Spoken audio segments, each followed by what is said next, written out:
hello, dear UX designers and everybody in our community joining us around the world.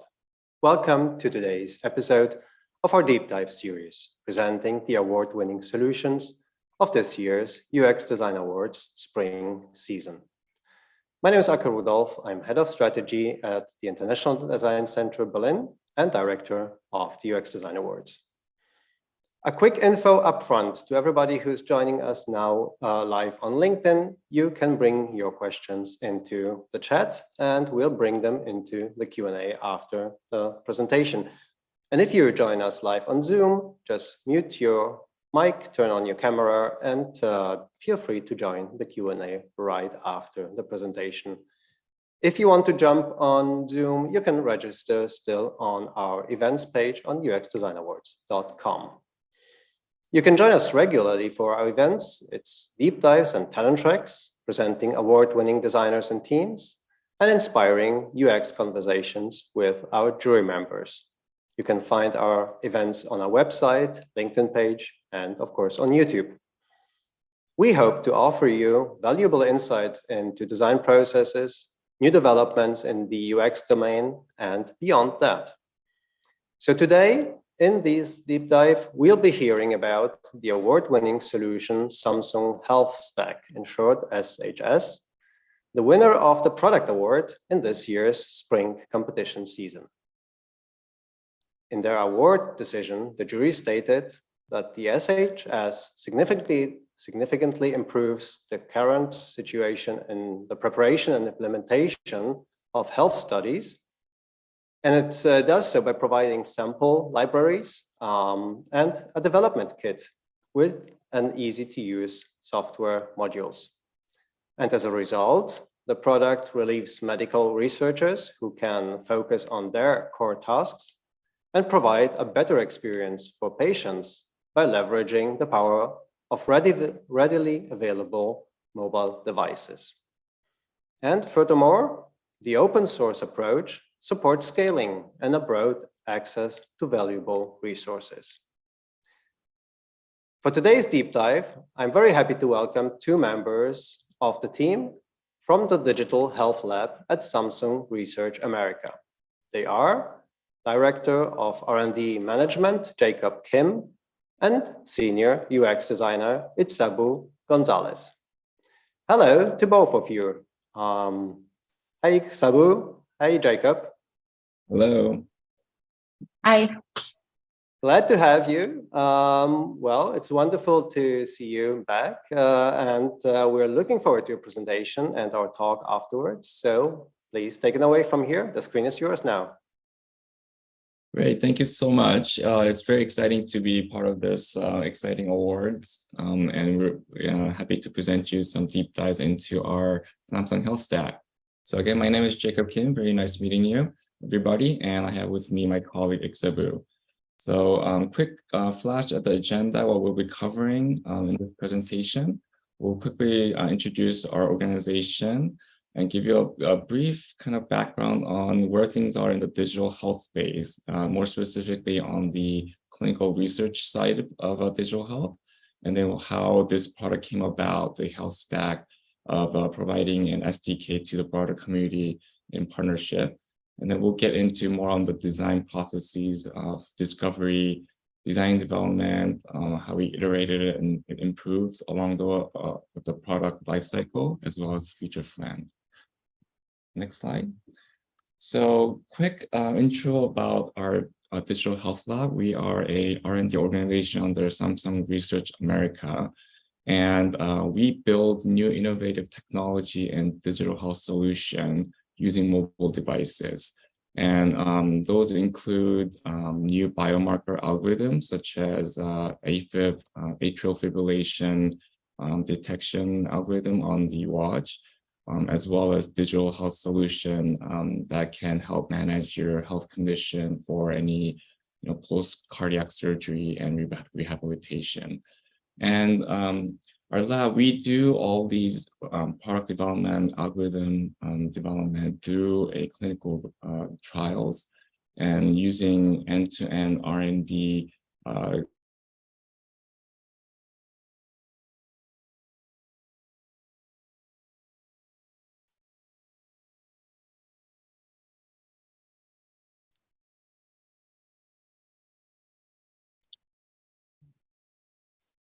Seems that Jacob is off for a second. Could be the Zoom. Yeah, I was wondering if it was me. Ixabu, do you want to take over while Jacob reconnects? Yeah, of course. I think that was a brief intro of what we do in our lab. Oh, I think he's back. Jacob? I am back. Can you hear me okay? Yes. Yeah, I was told anything that can happen during live streaming, so I apologize. There must have been some internet connection. Okay. You want to start with the... Okay, now I see the screen now. So yeah, let's go next slide to the project. Thank you. So a quick background on how this project came about. So with the proliferation of mobile devices and advancement of sensing technologies, it's really transformed the way we do clinical research and we run research studies. So in a typical, traditional, in-lab studies, it would be, subjects, participants coming into a lab or clinical research organizations and clinics, and they will be hooked up with all these sensors, and they will have a very tight 1 hour to a very defined period of time to do all the data collection, do those activities that's included in the study protocol. And then you would have to do everything would be on a paper format. You would fill out certain forms such as the CRF, the case report forms to get feedbacks and surveys information from the subject. So those are kind of the more of the conventional studies that's still ongoing. A lot of studies are done this way with a very controlled setting. However, with the mobile devices coming into play, there's a lot more data that you're able to collect. The variety of data, the volume of data. And not only you're restricted into, not only are you not restricted in a space, in an in-lab space, but you're able to collect data outside of the lab. So you're taking these devices at home, collecting live data, free living data, so that there's a lot more data available to conduct research and find new findings and development in the research that you're conducting. So from our lab, with many years of experience doing clinical research, sorry, if you can go back once, yeah.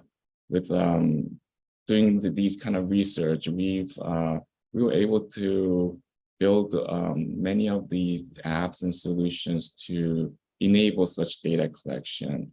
And then,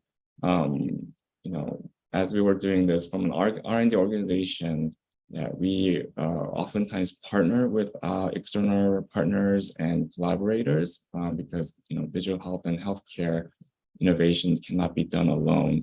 So as we continue to partner and build new technology and build new algorithms, we realized that we wanted to work with a broader community. We wanted to work with the healthcare institutions, the universities, other developers, other startups. So that's why we decided to take all of our know-hows, all the experience that we've built running many of these studies, and offer it to the community as a SDK, software developer kit. So that's the kind of the background why this project came about. And from Samsung's point of view, I think this is purely broadening our network, developing, making our ecosystem of Android community, so that we can further partner and innovate. And through this, there could be more synergetic collaboration happening, and new ideas always popping up, so that we can tackle the things that has the value. Next slide, please. This slide is a kind of a journey map of what it takes to run a clinical research. As you can see, it's a very complex process. starting from exploration of what kind of study aims you want to target, and defining the protocol, and then designing and developing the app, the data collection, deciding on what type of data you want to collect, and as well as going through the patient recruitment, as well as setting up all the operation to run the study, as well as getting devices, everything kitted and sent off. And actually, during the trial process, there's many things that can go wrong. Like devices may have some glitches.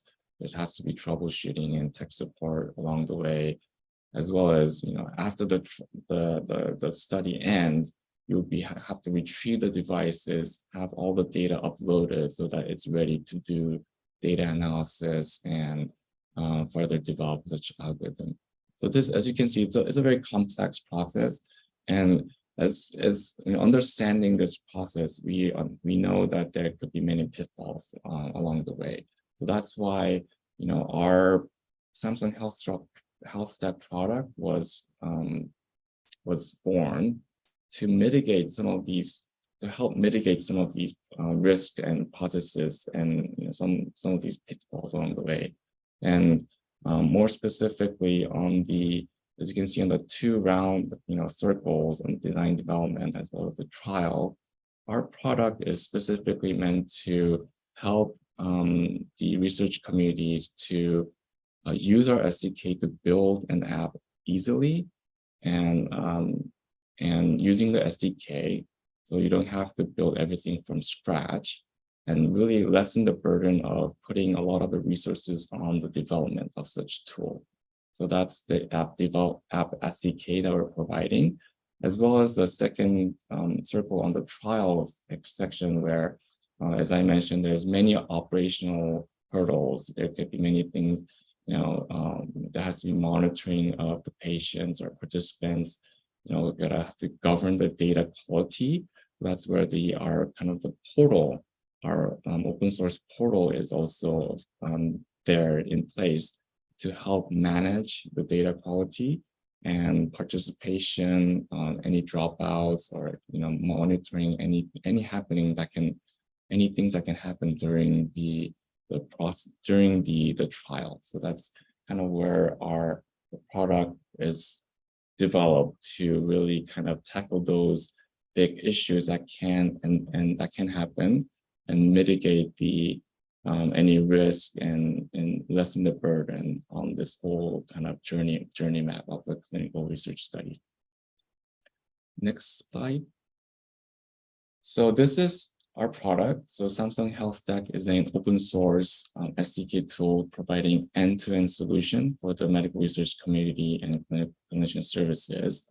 And as I mentioned, with the data that can be collected from the watch, as well as any other devices that can be connected to a phone, all of these data can be connected, streamlined, and then using from the phone, it'll be all uploaded to the cloud.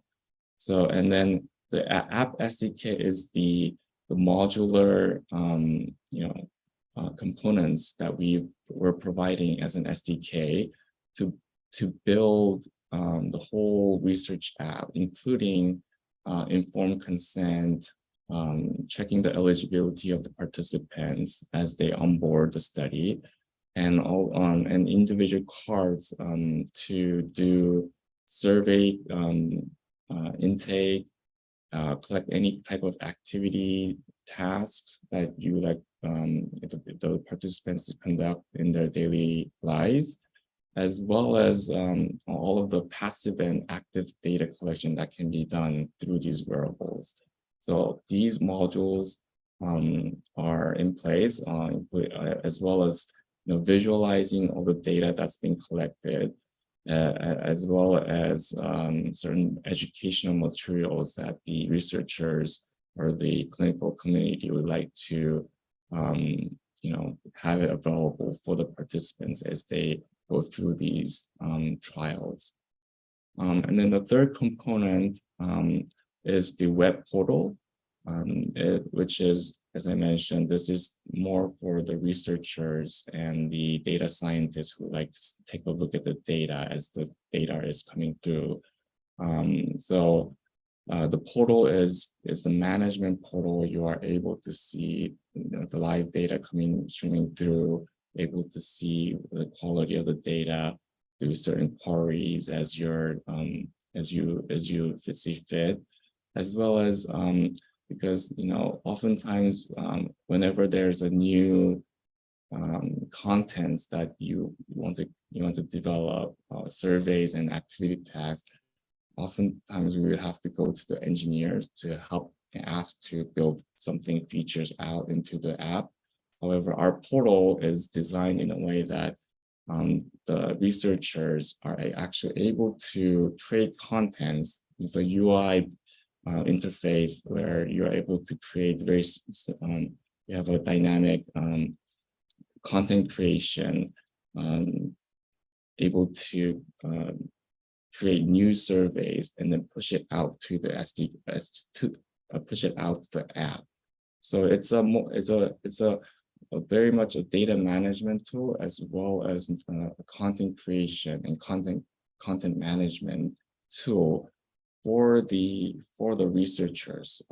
I think we working with our clinical partners and conducting many studies, we know that there's a lot going on the researcher side, the research assistants, the clinical partners, because they really care about the data quality, right? So this is a way for them to have a first look at the data, as well as manage the overall kind of the study and the contents of the study. The next slide is we've taken an approach of incremental MVP process. So we know that building an SDK for a broader community, it takes a lot of effort to get feedback and understand how it works. And we want to provide the right kind of features and functionalities in terms of the SDK. So we've taken this incremental process of launching a alpha or MVP 0.5, where we wanted to quickly build and deploy a product so that we can get the first-hand users' feedback. And along the way, we've also participated in the HIMSS conference to release our beta version, which is the MVP 0.9, so that we can get a broader feedback from the community and have them to try out the product. And then where we are right now is releasing the 1.0 version of the product.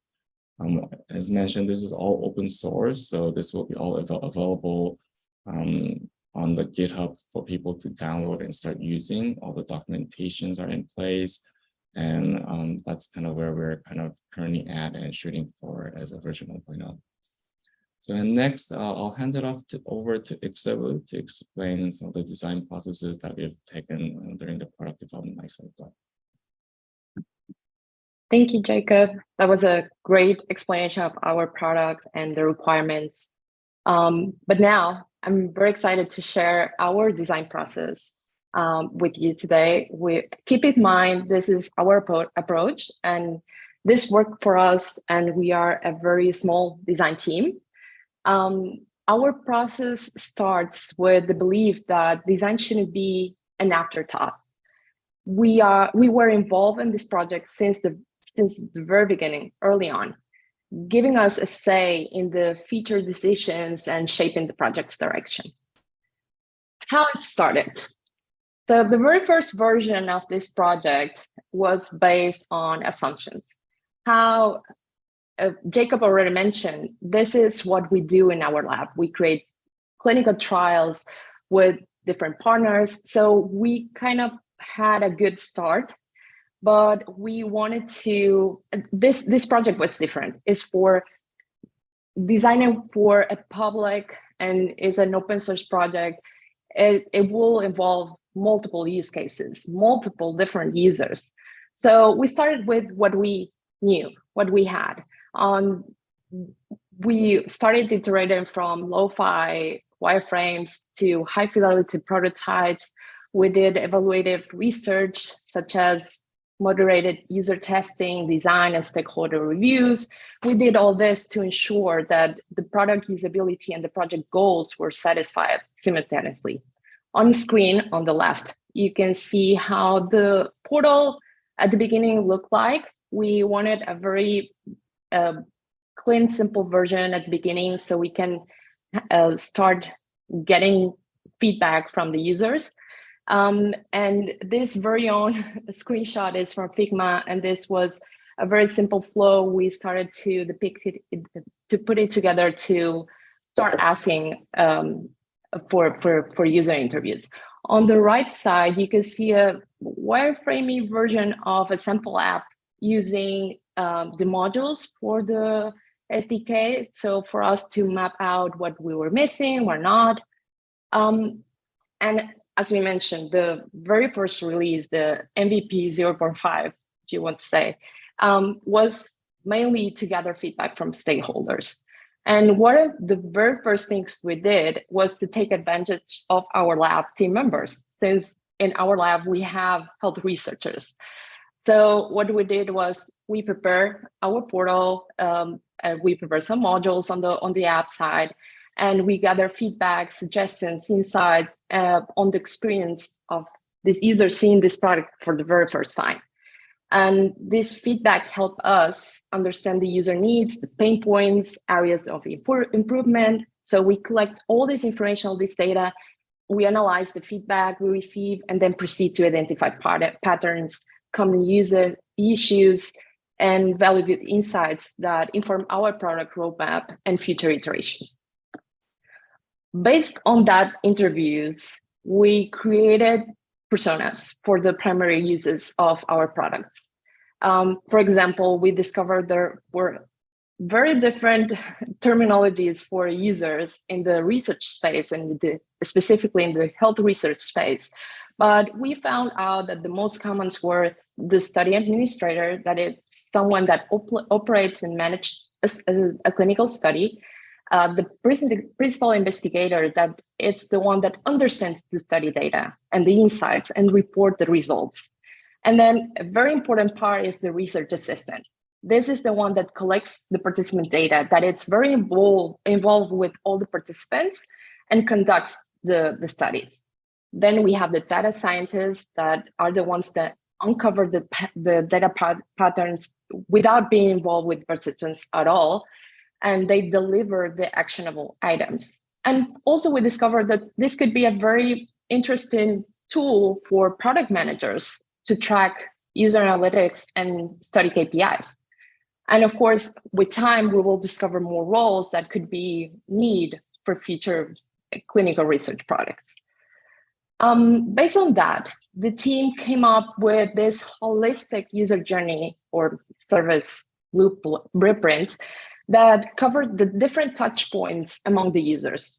For example, on the top part, we can see what we envision as the participants being touched with our product, that it was basically in the operation part.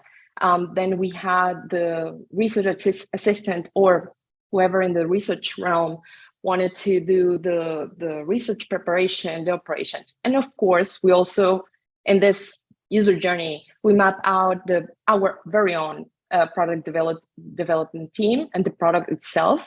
So basically what happens backstage. And this not only enabled the team to uncover potential opportunities, but also serve as an effective visual tool to communicate ideas with stakeholders. Because I will talk about this upfront, but we did have a couple of touch points with C-level in the company to get agreeing of this idea. Here are a couple of examples of information architecture. I'm sure everyone here in the design area are very used to this, but we create this with the idea of empowering the users to navigate through the system, accomplish tasks more seamlessly and intuitively. The team also established multiple user flows dedicated to each specific user. So, and there's a lot. We map out the steps to complete a task, helping the team to define the most intuitive route for users to go through when achieving a specific goal. And on screen, for example, we can see on a user flow for participants on how they will find a complete a survey, or how a researcher on the portal will set up portal account. And on the UI, this is very simple to do, set up a portal account. But from us, the perspective of doing the entire development of this, we need to discover all the edge cases, all the different routes. So that's what we did. This project was incubated with the idea of serving as many use cases as possible. The health area has a lot of different use cases. And this includes, for example, research universities for digital biomarker development, or for example, we have pharmaceutical companies to do drug innovation studies, or hospitals to work on different remote patient monitoring, even wellness companies for wearable sales in B2B realm. So there's a lot of things that we needed to uncover for us to design a product that fits all these multiple use cases. And as mentioned, we developed this project user and incremental MVP process. So the very first milestone was the MVP 0.5, and here's how it looked at the time. It was marked by the initial feature launches in the app SDK. So at the beginning, we focused on delivering a user onboarding, as Jacob mentioned, with introduction of study eligibility consent modules, sign up, and on the data collection part, we provide a couple of surveys with very basic question types, like, for example, single selection, multi-selection, drop-down, I believe. And this app SDK, as also Jacob mentioned, this was for serving our main primary users, the developers. On top of this product offering, we also developed a web portal. And this was the tool to facilitate our secondary users, the researchers. The idea was for researchers just to focus on research without knowing how to code or to do any code. So they will monitor a research study with accessible participant management and data visualization features. I think it's also important to talk about how design was involved on the entire process of this project. There were a couple of key touch points with high-level stakeholders within our organization. For example, in April 2022, the project was introduced to Samsung Research HQ president at the time with the goal of agreeing to the concept. So we prepare a deck and we share the dashboard and our design system ideas. On June 2022, exactly 1 year ago, we reported again to Samsung Research HQ president in Korea, and we share a clickable prototype. The idea with this touch point here, with the second touch point, was to reflect the portal in the future, how it will look like in the future, our ideas, our vision. On July 2022, we did our first workshop in South Korea, and we did a 3-day intensive project scoping session. And the idea was to nail down the feature list and our vision on what we wanted to present on October of that year during the Samsung Developer Conference. That was the very first time the public was gonna see and heard about this project. And after we did that public launch or public disclosure, the team started another round of user interviews to evaluate the existing product while learning about the desirable features. So, but this time, instead of going to our internal research engineer, we went to our partners, universities and the clinical research, and we interview research assistants and lab directors to understand if our product was in the right direction and if we needed to do any prioritization on features. And that's where we start with the exercise of the feature mapping. The team was able to take a bird's eye view of the tech landscape, and we prioritized the relevant features to cater to user needs. And on the screenshot, it's blurred intentionally. We gave, but it's for me to give you the idea of what we did on our process. And with color coding and different icons, we were established what was already launched, what would needed to prioritize for version 0.9, or what was designed but not implemented. It was our way to organize our features within the design team, and later this grew up to be something that it was shared with PMs, developers, tech writers. And as for how the project looks like right now, after all those rounds of user interviews, launching the MVP incremental process, we come up with a new refresh look of our app and SDK, app SDK. So we created these building blocks. We kept the main ones because the ones that we launched in 0.5 were extremely important as the onboarding and consent process. But we come up with new insights of clinical data to keep the participants engaged. We also launched new ways to get the data collection. Like we had the surveys with the simple question types, but now at this time we are launching new types of questions like image selection, dropdown, ranking. And then we also had the activity tasks, like for example, range of motion, guided breathing, all these different type of activity task data that was important to collect data. Exactly. And then as the last part, we have the education content. We discovered that it's very important for researchers to be able to publish and create content for the participants, not only to keep them engaged, but also let's imagine you're doing a research study in the cardiac realm. You want to give the ideas or suggestions on how to take an ECG for the participants, how to keep your heart health up. So we also create those building blocks for developers to implement. And another very important part of our project was that since this is an open source product, it means and it's meant for the Android community. We decided to use as base the Material Design 3 design system. Of course, with our rules, our look and feel. However, the material design, although it's an invaluable asset, we all know, tend to be more generic, and the offer solutions are not that specific.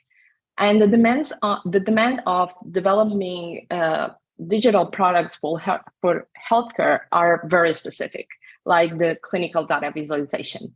So for the clinical data visualization, and just as a context, is the graphical representation of patient information and data. With such visual elements and charts and graphs, and the data visualization helps in this particular case, study participants to grasp and understand the trends and patterns. And on the portal side, it helps the researchers to better understand the data, which is very crucial for us. And following our design system principles, we design a set of flexible and generic components, as you can see on screen, to be able to show massive variety of clinical data. As for the portal, how it looks like currently, as we mentioned for the SDK, we try to do the same for the portal to match. So since we want the researchers to be able to launch the studies and be kind of something that they can do without much need of development. We also developed a section for the educational content for them to create these things and publish automatically to the app SDK. And for example, they can create video content, PDF articles. Then we have a very important part of the monitor research study. Here, the research assistant or even a project manager can use this modules to check on task compliance. If people are doing the surveys, if people are doing the exercises, the mobile spirometry or the step test. So it's basically to follow up on what the study is, how the study is going, to check, for example, participant enrollment or the project status. Then we also have, as new from 0.5 to 0.9, something that changed was we can configure and publish more tasks, more surveys. And you can schedule a survey to be once a month or twice a month. You can do all that through the portal.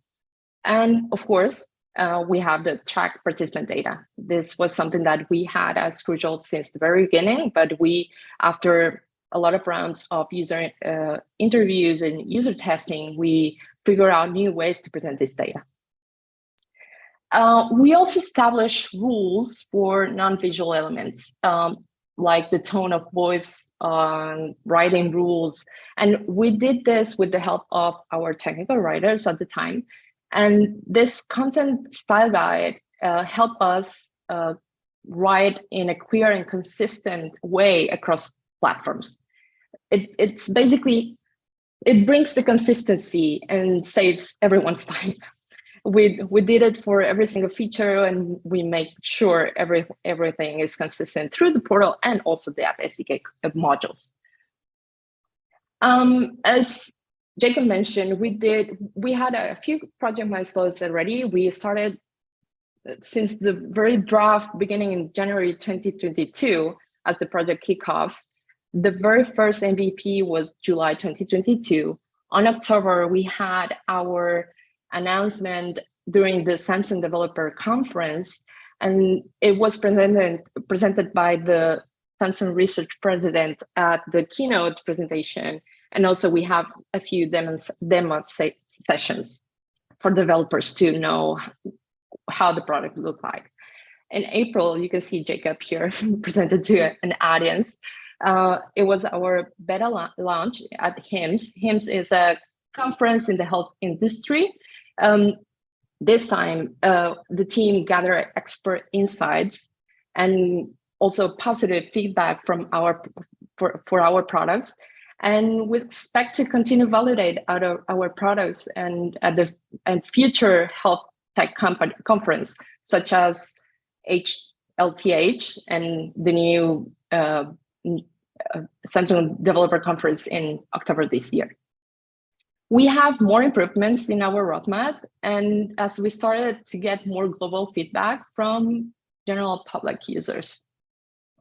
As for what's next, in a project like this, the work is never over. It's something like a design system. It's a living and breathing entity, meaning it will require ongoing maintenance and improvements.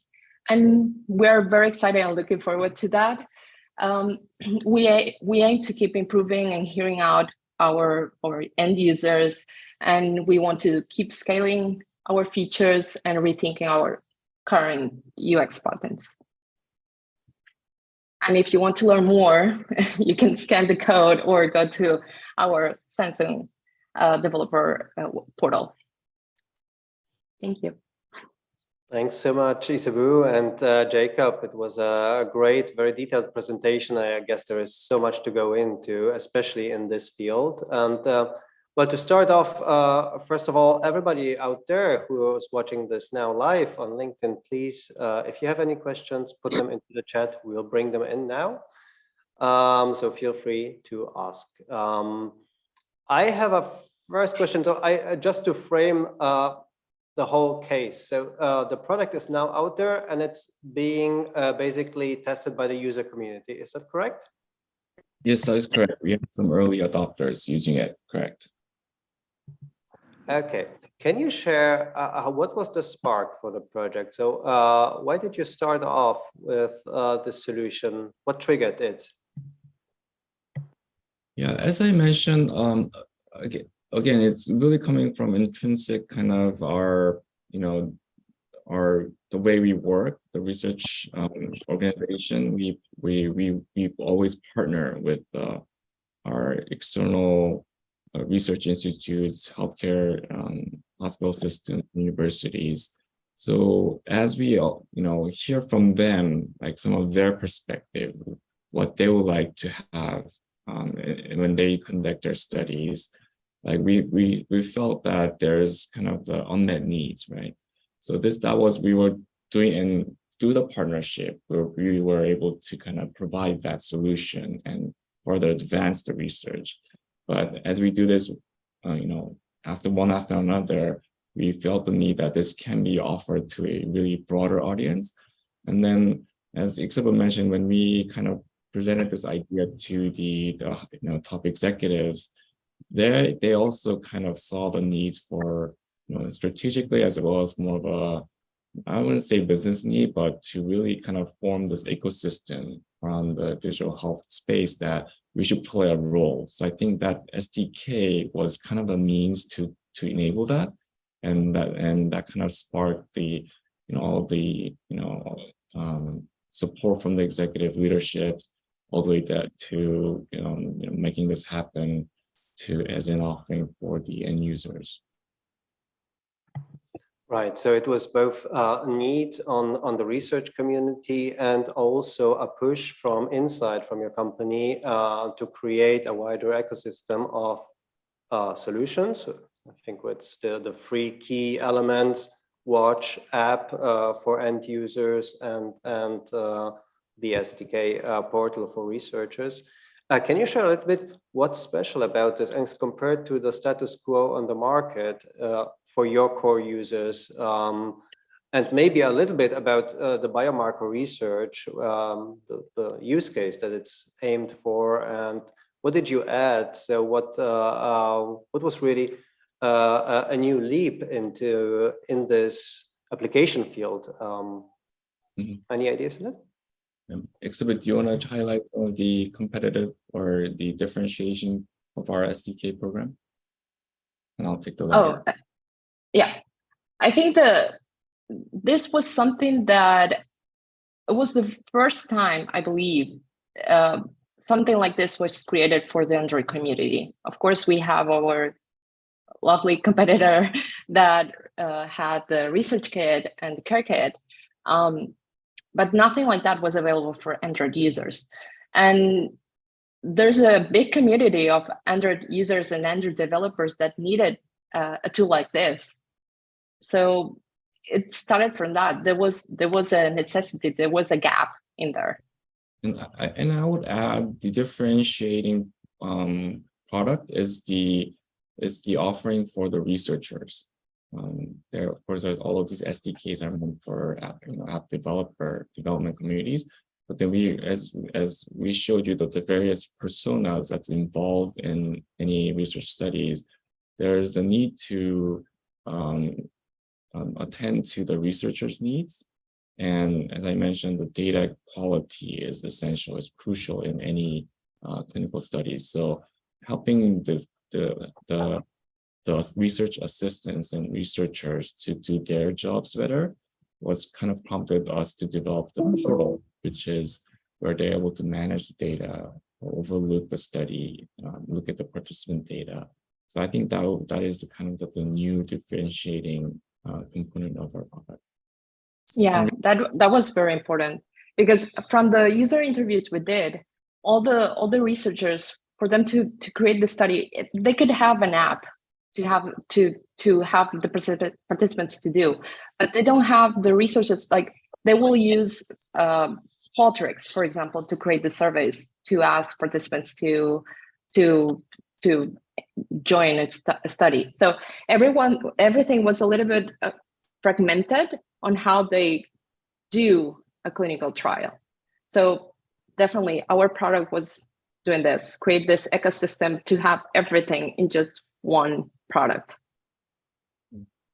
Understood. And actually, maybe connected to my question also, what Lorraine O'Loughlin asked from our audience, maybe you can share about some early case studies of the application where the product was used. So maybe to illustrate also how such a research process looks like. Yeah, totally. So I think this is also from your second part of the question about biomarker research. So, for example, as an example, as I mentioned, this is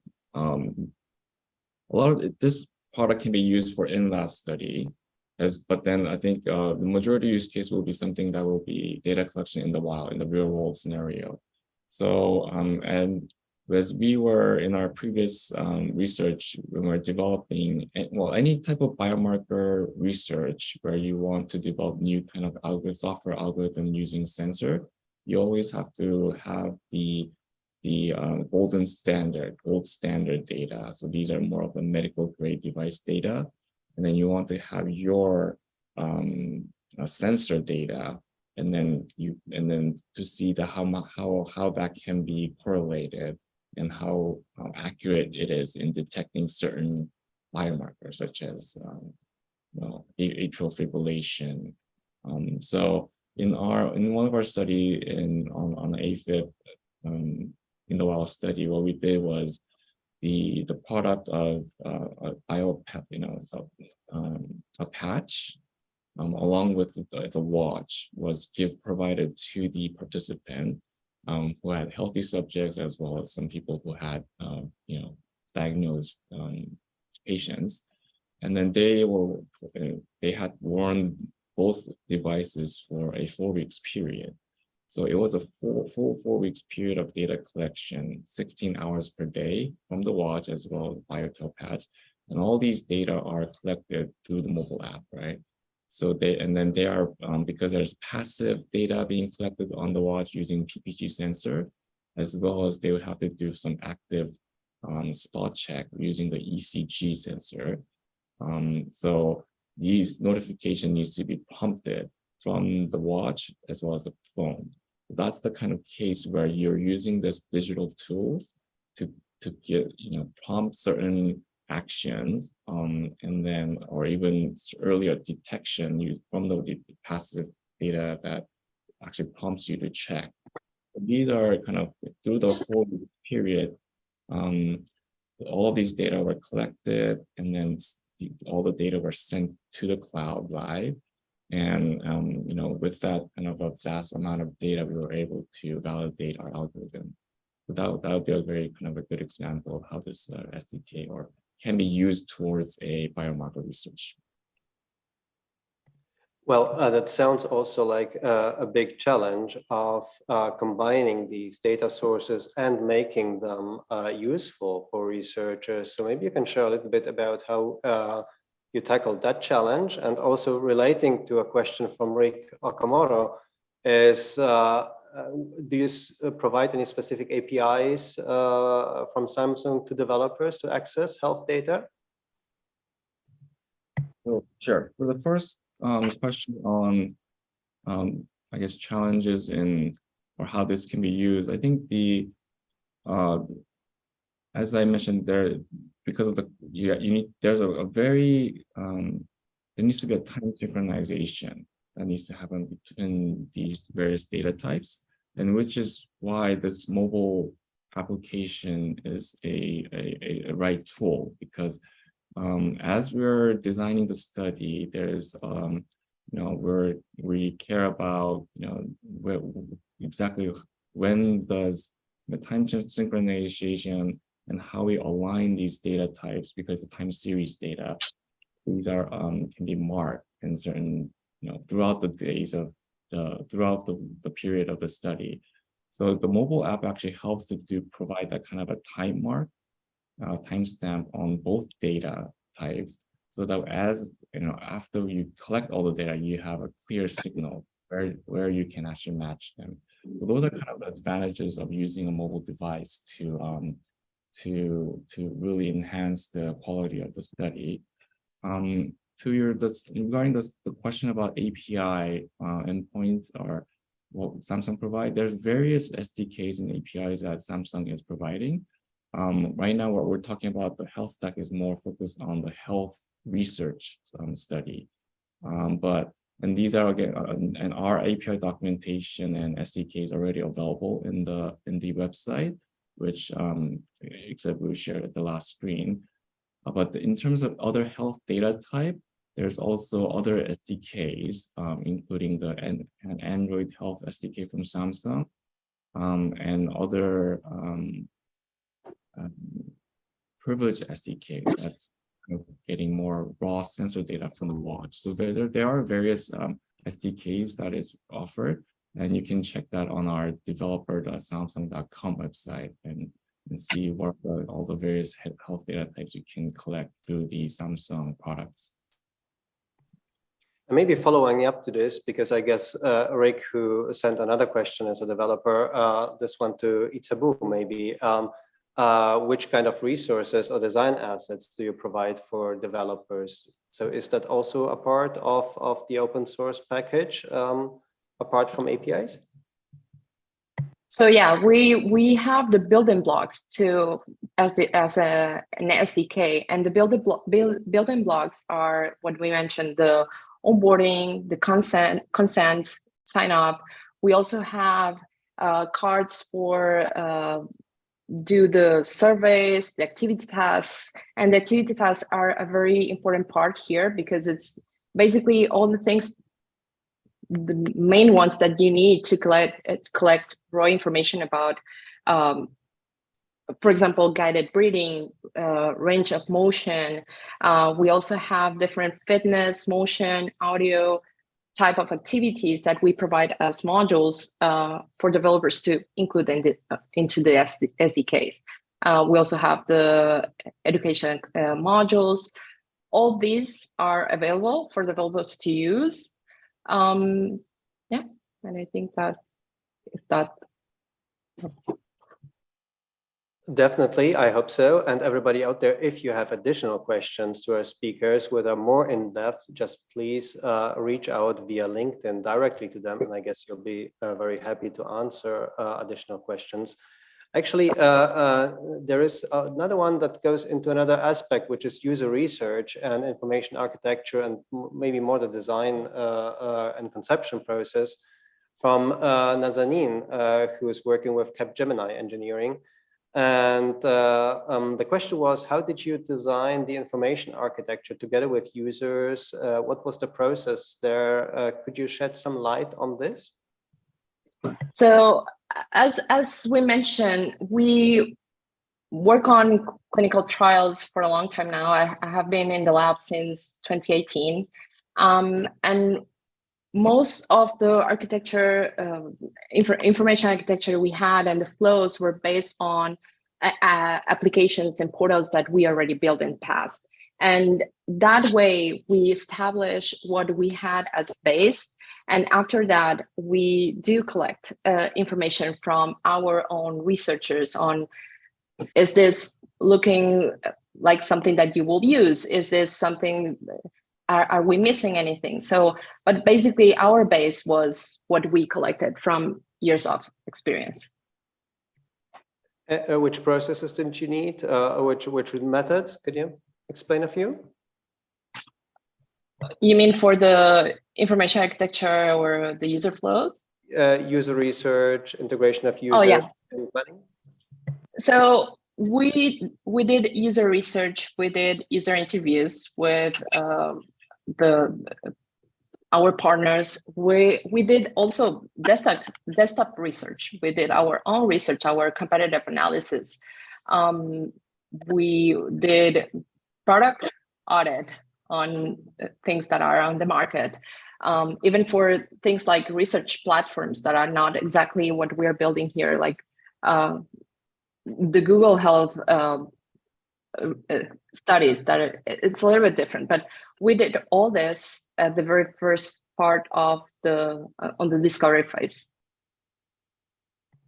And then you probably went in with qualitative and quantitative workshops, user research in refinement, right? Correct. We did all that, and I want to mention our design team is very small. We are at this moment we're 3 designers, but we think that communication is key. And basically we build stronger relationships with our developers, our researchers, our technical writers, our partners that are researchers themselves. So to integrate smoothly all the ideas and iterate throughout the process, because to build something like this, we had very fast sprints where the design were like 4 weeks. And we needed to do an MVP at that time. So what we did is we are a very organized team, and we divided tasks, and we established different workflows and create different responsibilities within the team. And that ensured that everyone could contribute effectively. And I think Jashi is on this call. Jashi and Lillian also contributed a lot on this process on the user research and the quantitative and qualitative data. So yeah, I think. Could you share, because we're coming now to the end of our time, unfortunately, because I think we should do a follow-up possibly in a year when there is more data available and the product is being scaled. But could each one of you share like the key findings, the aha moments, the things that really made a change for you, maybe from a design perspective and the overall product perspective? Because I myself noticed really, for instance, really a quantum leap between the first prototypes you showed, and I think that was 0.5 and 0.9. It became so much more visual, so much more even from the screenshots, more intuitive, but I think you'll have your ideas. What were the key learnings that you gained from this project? Yeah, I will say from the design team perspective, 0.5 was something that we wanted to put into a launch very fast. We were not worried about how it looked. We wanted to make sure we had the things that we wanted at the beginning to collect data and to collect information, and from there to start scaling up. The moment I think for me was an aha moment was when we decided to put this into the hands of our partners in a university. I don't know if it can disclosure which one, but that was the moment where I fully got the picture of how this could be helpful for researchers and how this could be something very, very interesting and something that they could use every day. So from that moment, we see, I'm speaking for myself because I know this was something that it has a lot of potential since the beginning. But when we had that specific conversation with research assistants and lab director, that was the moment we were like, okay, we need to create more question types. We need to create more activity tasks. We need to do all this. And we have a very small window for design. So let's do our best. And that's where even the refreshment of the design system, everything took a turn. So I take it that this was a really positive experience when you place it into the hands of actual researchers. Completely. Jacob, your key takeouts. Yeah, sure. I can, in a digital health space, the value that these digital technologies and products, bring value is somewhat different from any other type of product. It actually are in the hands of people saving lives, right? It's improving people's health. So that's the excitement, when we put these monitoring products onto patients who went through surgery, and they say that, this is kind of like the guardian angel, right? This helps me to get me, move and, improve my health. Those are the kind of, the excitement that brings back to us as a product and design. And even as Ixabu mentioned, this product is meant to help with the research, we as researchers and developers. And already they're giving us great feedback that this is exactly what they needed. This is what they would like to have. And now it's actually coming to realization. So, looking forward to what this can do, not only to help the users, but then the users of the end product, right, of these, what comes out of the research. I think that's the kind of the excitement that brings to all of us who are involved in this product. So what's next for the Samsung Health Stack? What would you like also the developer community to give back to you, and how do you cooperate and co-create with people out there? Yeah, definitely. We're at version 1.0, and which means there's gonna be subsequent releases, version 1.1, 1.5. So we're really looking forward, looking for feedback from the users, either from design perspective, from actual, the product perspective. We will continue to enhance and add new features along the way.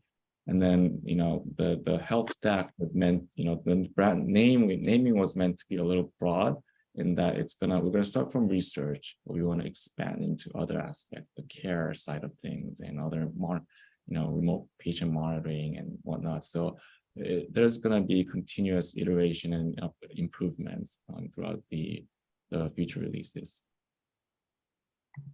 Right, so everybody who's out there and working in health development, please have a look at the Samsung Health Research website. We shared it on our website. You can access it from the uxdesignawards.com page.